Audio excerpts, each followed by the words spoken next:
काबिज होने के लिए हर एक राजनीतिक दल एड़ी से चोटी तक का जोर लगा रहे हैं। दल बदलू से लेकर दागी उम्मीदवारों पर भी पार्टियां दांव खेल रही हैं।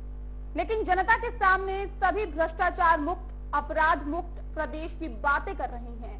अब जब खुद ही का दागदार हो तो भला कैसे प्रदेश के बाकी राजनीतिक दल अपना दाग हटा सकेंगे? रिपोर्ट देखिए।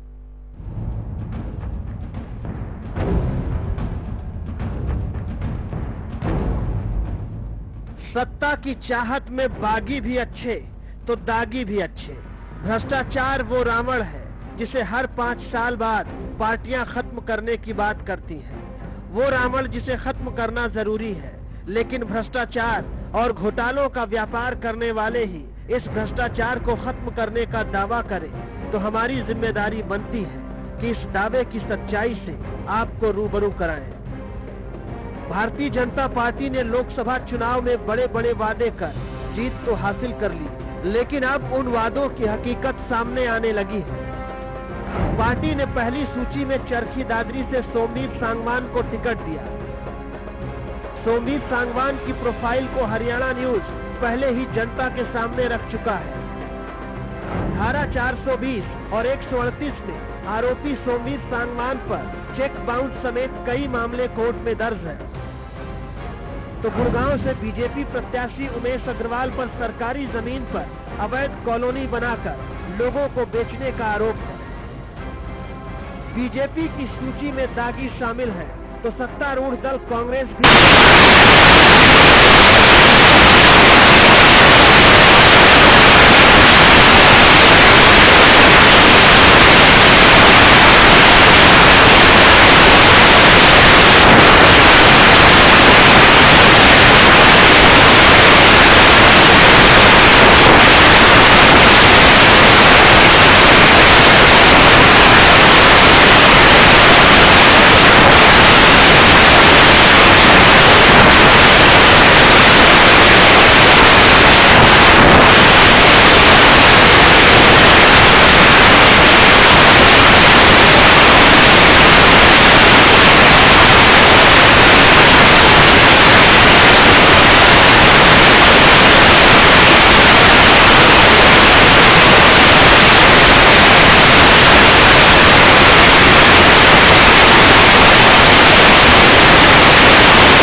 आज मेरा अगर किसी के साथ विरोध है और वो इस प्रकार के आरोप लगा देता है, आरोप लगाने से व्यक्ति कोई आरोपहीन नहीं हो जाता है। कोर्ट में अगर कोई मामला विचारा बिना कोर्ट से जब तक उसकी अपना वर्डिक्ट नहीं आ जाता तब तक उसको हम आरोपी नहीं कह सकते हैं। बिल्कुल। के अगर सोमवीर सांगवान की अगर हम बात करें 420 धारा 420 और 138 में आरोपी है सोमवीर सांगवान और उसके तहत कोर्ट में कई मामले दर्ज है। ऐसे में उसके बावजूद भी जब पहली लिस्ट जारी हुई तो उन्हें चरखी दादरी से टिकट दी जाती है। एक तरफ तो बीजेपी दागी और बागी के सहारे सत्ता में आने का ख्वाब नहीं देखती, आपने ऐसा कहा और तमाम बीजेपी के नेता ऐसे कहते हैं, लेकिन दूसरी तरफ दागी और बागियों को ही तवज्जो दी जाती है। देखिए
जयप्रकाश जी, आप हमें सुन पा रहे हैं?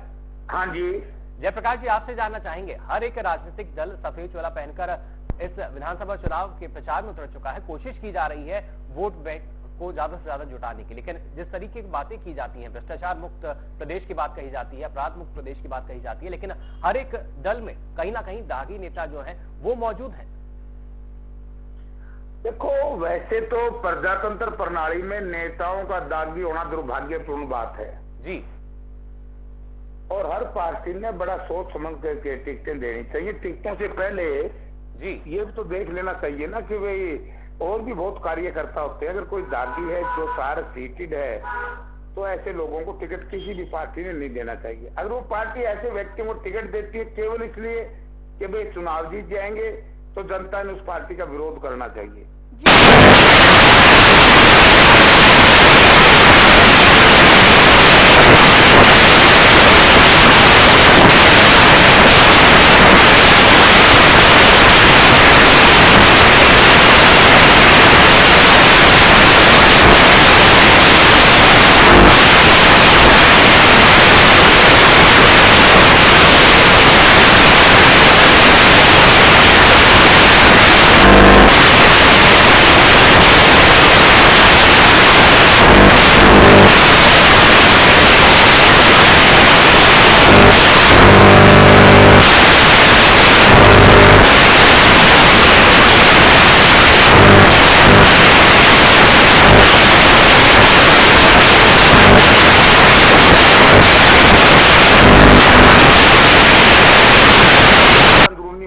जो हम प्रेस में नहीं जा सकते जी, ना इस पर बात करनी चाहिए। जब टिकटों का बंटवारा हो जाए तब मैं बात आपसे करने के लिए। लेकिन जयप्रकाश जी, जिस तरीके से आप बता रहे हैं कि अंदरूनी मामला है, क्या माना जाए कोई अभी भी कहीं ना कहीं पार्टी में माथापच्ची चल रही है इस बात को लेकर? न, ये तो क्या है क्या नहीं हम आपसे क्या क्यों बताएंगे जी, लेकिन जब हम ये कह रहे हैं कि टिकटों का बंटवारा होने दो उसके बाद ही कोई चर्चा करेंगे। लेकिन जब कांग्रेस साफ साफ छवि की बात करती है, लेकिन आप इस बात को बोलने से कतरा फिर क्यों रहे हैं कि उन नेताओं को तवज्जो दी जाएगी या फिर नहीं दी जाएगी? या उन नेताओं को टिकट दी जाएगी जिनकी छवि पर दाग लगा है, जो दागी मीडिया में नहीं जा सकते ना। एक बार हमारी टिकटों का बंटवारा होने दो, फिर मुझे रिंग मारना, जो आप जवाब पूछोगे पर्सन उसका जवाब दूंगा। जी चलिए, जगमोहन आनंद जी भी हमारे साथ जुड़े हुए हैं। जगमोहन जी क्या कहेंगे?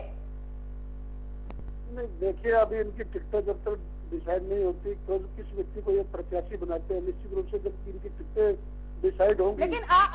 लेकिन बीजेपी की तो पहले लिस्ट जारी हो चुकी है। देखिए, मैंने आपको पहले कहा, आप मेरी बात को समझने की कोशिश करें। किसी के ऊपर आरोप लगाने से मात्र हम उसको आरोप नहीं कह सकते हैं। स्पष्ट तौर पर मैं आपको बात करूं जगमोहन जी, लेकिन अगर देखा जाए एक भी व्यक्ति कन्विक्टेड अगर बीजेपी की लिस्ट में जारी पहली बात तो होगा नहीं। जी जगमोहन जी, अगर किसी भी राजनीतिक दल को हम छोड़ दें, डेमोक्रेसी की अगर यहाँ बात करें, लोकतंत्र की अगर बात करें, तो क्या लोकतंत्र में ऐसे उम्मीदवारों को जगह मिलनी चाहिए जिन पर दाग लगे हों? सिरे से निकालते हैं, सिरे से हम इसको निकालते हैं। देखिए मेरी बात सुनिए, दाग लगाना आज की राजनीति जिस दिशा में जा रही है, आरोप लगाना बहुत आसान है। आज किसी का राजनीतिक जो भविष्य है वो मलियामेट करने के लिए तरह तरह के लोग हथकंडे अपनाने लग गए हैं। आप राजनीति की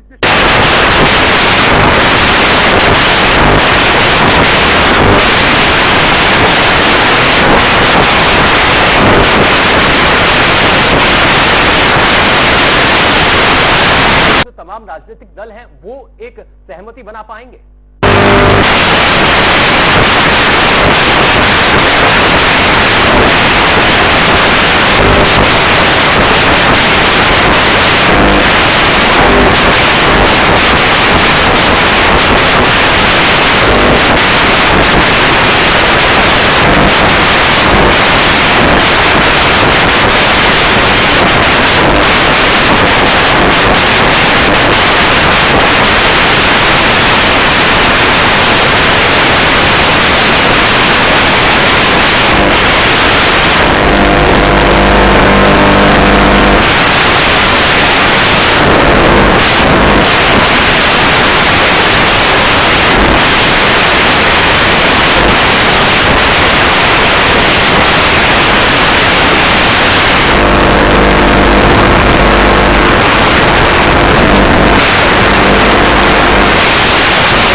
साबित हो जाता है, कोई कन्विक्ट होता है, तो उसके बिल्कुल उसके साथ, उसके टिकट के साथ वो आगे नहीं चल पाएगा। भारतीय जनता पार्टी प्रत्याशी बनाने से पहले पूरा सोच समझ करके, आज मैंने कहा कि किसी एक साजिश के तहत आज किसी के ऊपर आरोप लगाना बहुत आसान हो गया है। मैं आपके ऊपर कोई आरोप लगाना चाहता हूँ, कोर्ट में जाके दरखास्त देता हूँ, तो आप इससे आप कन्विक्ट नहीं हो गए, आरोपी नहीं बन गए, और कहने को तो आरोपी हो गए कि उन्होंने उसके ऊपर फला आदमी के ऊपर आरोप लगा दिया। कम से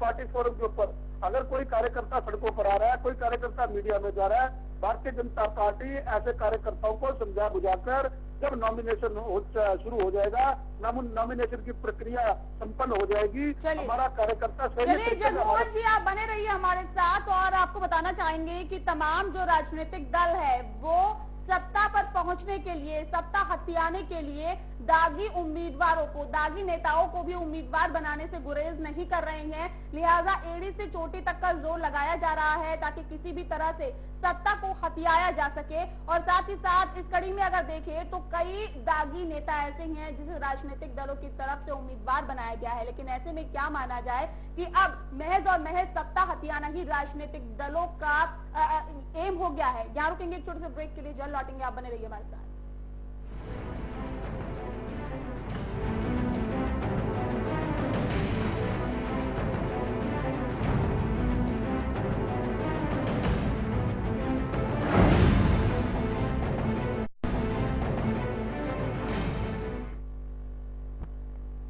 इस बीच एक और बड़ी खबर आपको बता दें, इस वक्त की बड़ी खबर, बीजेपी में एक और बगावत। जी हां, नफे सिंह राठी निर्दलीय चुनाव लड़ेंगे। इस वक्त की बड़ी खबर आपको बता रहे हैं, एक बार फिर से बीजेपी में बगावत की जो सुर है वो सुनाई दे रहे हैं।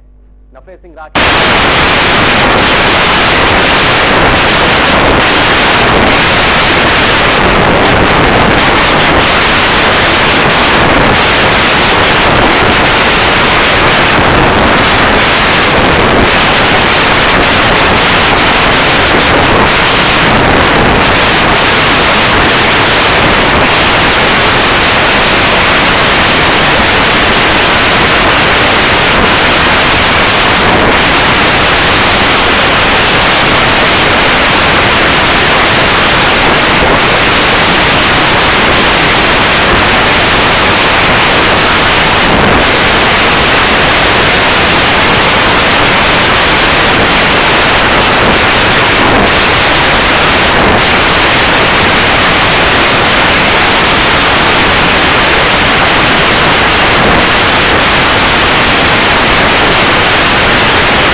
अपने रिश्तेदारों को टिकट दिलाने के लिए भारतीय जनता पार्टी की चलाने नहीं देती, क्योंकि सरकार को फलिता लगा दिया बीजेपी की सरकार आने में।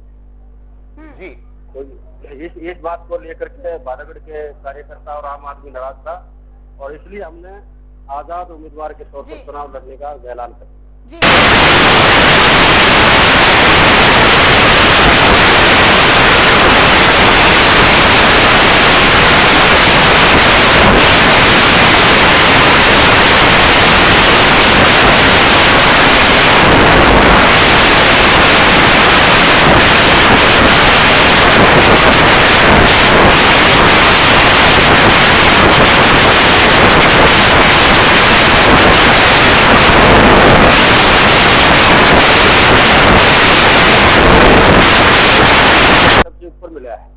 बिल्कुल नफे सिंह जी, ना सिर्फ बाहरी जो उम्मीदवार है उनको तवज्जो दी जाए।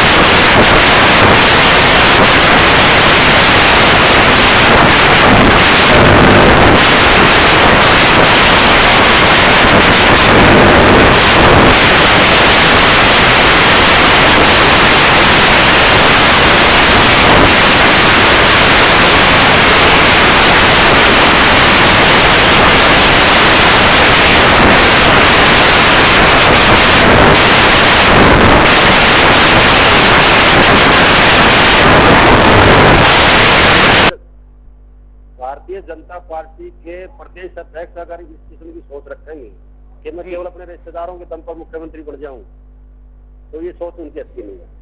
इससे बीजेपी को नुकसान होने जा रहा है। इसलिए हमने आज निर्दलीय चुनाव लड़ने की घोषणा कर दी है। थैंक यू, धन्यवाद। जी, बहुत बहुत शुक्रिया नफे सिंह जी हमारे साथ जुड़ने के लिए। तो इस वक्त की बड़ी खबर आपको बता रहे हैं, जहां एक बार फिर बीजेपी में जो बगावत के सुर हैं वो सुनाई देने लगे हैं। नफे सिंह राठी ने निर्दलीय चुनाव लड़ने का यहां ऐलान कर दिया है। बहादुरगढ़ से निर्दलीय चुनाव लड़ने की बात उन्होंने कही है, और उन्होंने सीधा बीजेपी पर आरोप लगाया कहीं ना कहीं अनदेखी की जा रही है, दागियों को तवज्जो दी जा रही है, भारी उम्मीदवारों को तवज्जो दी जा रही है।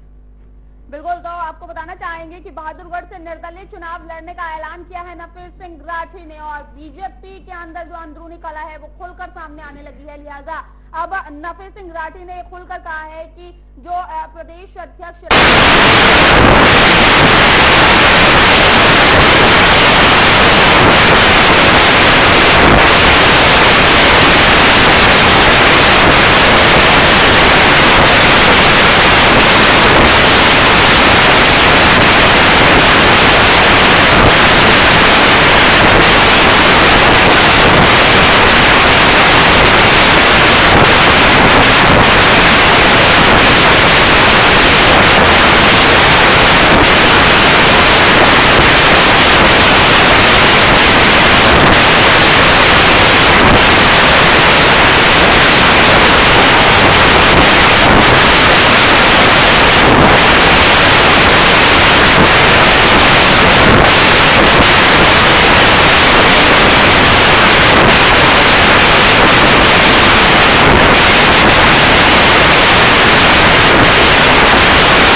ये कलह भाजपा के अंदर का नहीं है, ये उनका खुद का अपना है राठी जी का। और राठी जी इलेक्शन लड़ेंगे ये पहले दिन लोगों को भी पता था। भाजपा ने टिकट नहीं दी, इंडिपेंडेंट लड़ेंगे और वो लड़ रहे हैं। लेकिन आपकी बात से इससे मैं बिल्कुल सहमत हूँ कि भाजपा के अंदर एक कलह है और आगे आगे जैसे बातें बढ़ेंगी और ज्यादा होगा। उसकी वजह ये है कि इन्होंने बिना सोचे समझे जो आया उसी को अपनी पार्टी में बिठा लिया है, और वो जो आए हैं वो सिर्फ इस उम्मीद से आए हैं कि हमें टिकट ही चाहिए, वरना वो सेवा करने के लिए नहीं आए। सेवा करने के लिए तो इनके पास आरएसएस के जो लोग हैं वो थे, और वो टिकट नहीं मांगते कभी, लेकिन अब जो लोग गए हैं वो सारे टिकट के लिए और इलेक्शन लड़ने के लिए गए हैं। तो अब ये इस अंतर करने के लिए इन्हें तैयार रहना चाहिए, और सबसे ज्यादा अभी अगला जब चंक आएगा तब आप देखिएगा युद्ध चरम सीमा पे होगा। जी योगेश जी, एक सवाल मेरा यहाँ पे ये है, क्योंकि हमारा जो खास प्रोग्राम है वो भ्रष्टाचार से रिलेटेड चल रहा है, और ऐसे में आपसे ये मेरा एक सवाल है कि आखिर क्या वजह मानी जाए, क्योंकि विधानसभा चुनाव नजदीक है, ऐसे में तमाम राजनीतिक दलों की तरफ से भ्रष्टाचारी नेताओं को तवज्जो दी जा रही है अपने टिकट बंटवारे में, तो किस तरह से इस पूरे मामले को देखते हैं? मैडम, मेरे और आपके लिए भ्रष्टाचार एक मुद्दा है जी। आप रोड पे चलते हुए बात करेंगे, हर आदमी के लिए भ्रष्टाचार एक नंबर का मुद्दा है। सर्वे करवाया कई न्यूज़पेपर्स ने, उसमें भ्रष्टाचार मुद्दा है। नेताओं के भाषण में और पार्टी के जो भी इनका आता है, इनका जो बातें करेंगे ये, उसमें भ्रष्टाचार एक मुद्दा है, लेकिन इंटरनली भ्रष्टाचार कोई मुद्दा ही